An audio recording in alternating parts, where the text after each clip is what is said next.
ഹരേ കൃഷ്ണ. എല്ലാ ഭക്തജനങ്ങൾക്കും സ്വാഗതം. അടിയന്റെ വിനീതമായ നമസ്കാരം. കഴിഞ്ഞ കുറേ ദിവസങ്ങളിലായിട്ട് യാത്രയിലായിരുന്നു. ഭഗവാന്റെ കാരുണ്യത്താൽ അഹോബിലം, ഉഗ്രസ്തംഭം. അഹോബിലം ചില ഭക്തരാദ്യമായിട്ടായിരിക്കും കേൾക്കുന്നത്. നരസിംഹസ്വാമിയെ അവതരിച്ച ആ തൂണ് നിലനിൽക്കുന്ന സ്ഥലം, അതാണ് ഉഗ്രസ്തംഭം എന്ന് പറയുന്നത്, അഹോബിലം. അവിടെ പോകാനുള്ള ഒരു പരമസൗഭാഗ്യം ലഭിച്ചു. വീണ്ടും പിന്നെ തിരിച്ചു വരുന്ന വഴിയിൽ തിരുപ്പതിയിലും കയറാൻ പറ്റി. ഭഗവാന്റെ കാരുണ്യം. ആ യാത്രയുടെ ഇടയിലായതുകൊണ്ടാണ് കഴിഞ്ഞ കുറേ ദിവസങ്ങളിലായിട്ട് സത്സംഗം ഇല്ലാതിരുന്നത്. പിന്നെ അതിനു മുമ്പായിട്ട് വാമന ദ്വാദശി ആഘോഷം. ലൈറ്റ് ഇടുവാൻ ഇവിടെ ഇല്ല, എല്ലാ ലൈറ്റും. പിന്നെ അതിനു മുമ്പായിട്ട് രാധാഷ്ടമി. കഴിയുന്ന ഭക്തജനങ്ങൾ എപ്പോഴും ആശ്രമത്തിൽ വരാൻ ശ്രമിക്കുക. ഇവിടെ രാധാപഥൻ ഗോപാൽജി, ജഗന്നാഥ് ബൽദേവ്, സുഭദ്രമായി ശ്രീ ഗൗർണിത്തയുടെ അതിമനോഹരമായിട്ടുള്ള വിഗ്രഹമുണ്ട്. സത്സംഗം കേൾക്കുന്ന എല്ലാവരും ഒരു നോട്ട്ബുക്ക് കരുതി വയ്ക്കുക. അതിനായിട്ടൊരു ബുക്ക് എപ്പോഴും മാറ്റി വയ്ക്കാൻ ഞാൻ പറഞ്ഞിട്ടുണ്ട്. സത്സംഗത്തിന് വേണ്ടി മാത്രം ഒരു ബുക്ക് കരുതി വയ്ക്കുക. അതിൽ പല നോട്ട്സും എല്ലാം എഴുതാൻ കാണും. വളരെ പ്രധാനപ്പെട്ട കാര്യങ്ങളാണ്. ഇതൊക്കെ നമ്മൾ ഇടയ്ക്കിടയ്ക്ക് എടുത്ത് നോക്കണം. വളരെ പ്രധാനപ്പെട്ട കാര്യങ്ങളാണ് നമ്മൾ ചർച്ച ചെയ്യുന്നത്. നമ്മുടെ ജീവിതത്തിനെ തന്നെ മാറ്റിമറിക്കാനുള്ള ഒരുപാട് കാര്യങ്ങളാണ് ശ്രീമദ് ഭാഗവത്തിലൂടെ ചർച്ച ചെയ്യുന്നത്. അത് ഞാൻ പറയുന്നതുകൊണ്ട് മാത്രമല്ല, കാരണം നമ്മൾ ചർച്ച ചെയ്യുന്ന അത്രയും ഉയർന്നൊരു വിഷയമാണ്. ഭഗവാനെ കുറിച്ചാണ്. രാവിലെ മുതൽ വൈകുന്നേരം വരെ പല പല വിഷയങ്ങളും നമ്മൾ ചർച്ച ചെയ്യുന്നുണ്ട്. പക്ഷെ ഏറ്റവും പ്രധാനമായിട്ട് നമ്മൾ ചർച്ച ചെയ്യേണ്ടത് ഭഗവാനെ കുറിച്ചുള്ള കാര്യങ്ങളാണ്. അതിനുള്ള നല്ലൊരു അവസരമാണ് ശ്രീമദ് ഭാഗവത ചർച്ച. എല്ലാ ദിവസവും 8 മണി മുതൽ 9 മണി വരെ ശ്രീമദ് ഭാഗവത ചർച്ചയായിരിക്കും. പിന്നെ ഭക്തർക്ക് എല്ലാവർക്കും ഒരു സന്തോഷ വാർത്ത. ഇന്ന് 2 മണിക്ക് നമ്മൾ മഹാഭാരതം തുടരുകയായിരിക്കും. മഹാഭാരതം നമ്മൾ പാണ്ഡവര് ചൂതുകളിലെല്ലാം തോറ്റ് നഷ്ടപ്പെട്ട് അവർ കാട്ടിലോട്ട് പോകുന്ന ആ ഒരു ഭാഗം വരെയായിരുന്നു നമ്മൾ ചർച്ച ചെയ്തത്. അത് നമുക്ക് കണ്ടിന്യൂ ചെയ്യാം. അതിനുശേഷം നാരായണീയം 50 ദശകം വരെയായിരുന്നു കംപ്ലീറ്റ് ആയത്. 51ാമത് ദശകം മുതൽ നമുക്ക് വീണ്ടും മഹാഭാരതം കഴിഞ്ഞതിന് ശേഷം ആരംഭിക്കാം. പിന്നെ ഇന്ന് വൈകുന്നേരം 7 മണി മുതൽ ചൈതന്യ ചരിതാമൃതം, 7 മണി മുതൽ 8 മണി വരെ എല്ലാ ദിവസവും ചൈതന്യ ചരിതാമൃതം നമുക്ക് ചർച്ച ചെയ്യാം. അതുകൊണ്ട് കഴിയുന്ന ഭക്തജനങ്ങൾ എല്ലാവരും ലൈവിൽ വരാൻ ശ്രമിക്കുക. ഒരുപാട് മനോഹരമായിട്ടുള്ള കാര്യങ്ങളായിരിക്കും നമ്മൾ ചർച്ച ചെയ്യുന്നത്. എല്ലാവരും ശ്രമിക്കുക വരാൻ. ഇനി ശ്രീമദ് ഭാഗവതം നമ്മൾ വിതുരർ മൈത്രി ഋഷിയായിട്ടുള്ള ഒരു സംവാദം, അതാണ് നമ്മൾ ചർച്ച ചെയ്തുകൊണ്ടിരിക്കുന്നത്. കഴിഞ്ഞ സത്സംഗത്തിൽ നമ്മൾ അതിന്റെ ഒരു ചെറിയൊരു ചുരുക്കം നമ്മൾ ചർച്ച ചെയ്തിരുന്നു. അതിന്റെ കുറച്ചും കൂടെ ഭാഗം ഇന്ന് ചർച്ച ചെയ്തിട്ട് എവിടെ നമ്മൾ നിർത്തിയോ ഏകദേശം അവിടെ വെച്ച് വീണ്ടും തുടങ്ങാം. ബ്രഹ്മദേവന്റെ സ്തുതി. സൃഷ്ടിയിൽ ബ്രഹ്മദേവൻ വന്നതിന് ശേഷം ബ്രഹ്മദേവൻ കാണുന്ന അത്ഭുത കാഴ്ചകളും ഭഗവാൻ ഭഗവാന്റെ അതിസുന്ദരമായിട്ടുള്ള രൂപം കണ്ടിട്ട് ഭഗവാനെ സ്തുതിക്കുന്നു. അതൊക്കെയാണ് നമ്മൾ 3ാമത്തെ സ്കന്ധത്തിൽ ചർച്ച ചെയ്തുകൊണ്ടിരുന്നത്. ഇനി അത് തുടരാം. ഓക്കെ, അതിനു മുമ്പായിട്ടൊരു കീർത്തനം.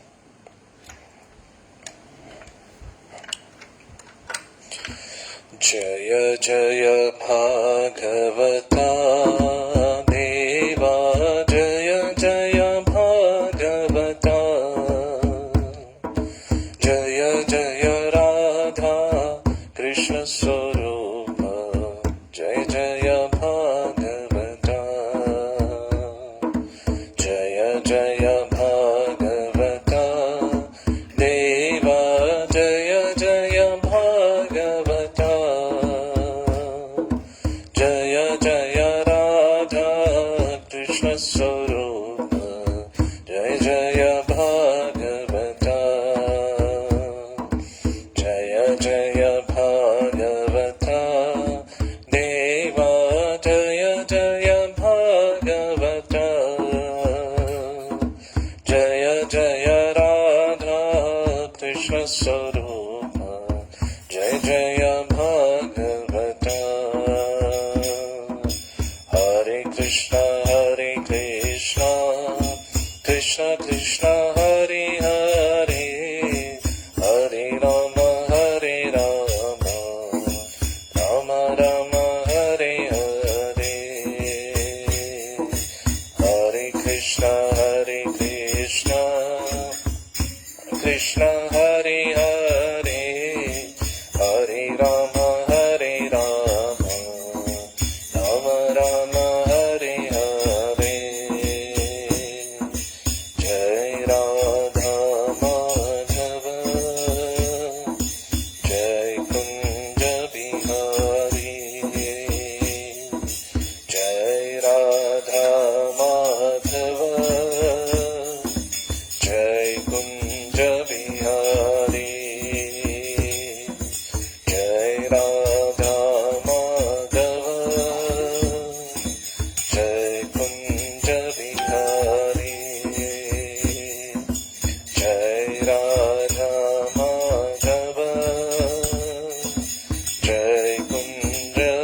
यशोदानन्दन ब्रज जनरञ्जन यशोदानन्दन ब्रज जनरञ्जन यशोदानन्दन ब्रज जनरञ्जन यशोदानन्दन ब्रज जनरञ्जन यशोदानन्दन ब्रज जनरञ्जन यमुना तीरवनचारी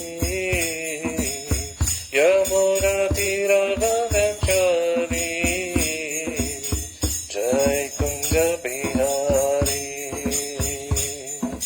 जय कुंज बिहारी हरे कृष्णा कृष्णा कृष्णा हरे हरे हरे राम राम राम हरे हरे हरे कृष्णा कृष्णा कृष्णा हरे हरे हरे राम राम राम हरे हरे हरे कृष्णा कृष्णा कृष्णा हरे हरे हरे राम राम राम हरे हरे हरे कृष्णा कृष्णा हरे हरे हरे राम राम राम हरे हरे हरे कृष्णा कृष्णा कृष्णा हरे हरे हरे राम राम राम हरे हरे हरे कृष्णा कृष्णा कृष्णा हरे हरे हरे राम राम राम हरे हरे राधे जय जय माधव दैते राधे जय जय माधव दैते राधे जय जय माधव दैते राधे जय गोकुल तरुणी मङ्गलमयिते गोकुल तरुणी मङ्गलमयिते गोकुल तरुणी मङ्गलमयिते गोकुल तरुणी दामोदररति वर्गनवेशे दामोदररति वर्गनवेशे दामोदररति वर्गनवेशे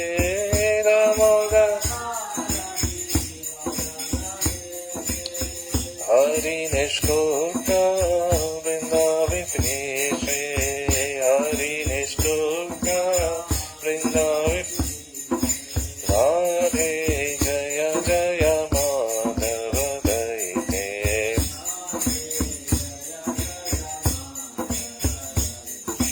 राधे जय जय माधव दैते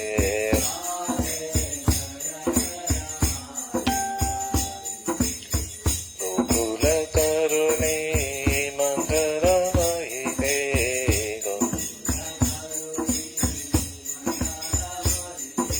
छोटी छोटी गैया छोटी छोटी ग्वाल छोटा सा मेरो मदन गोपाल छोटी छोटी गैया छोटी छोटी ग्वाल छोटा सा मेरो मदन गोपाल आगे आगे गैया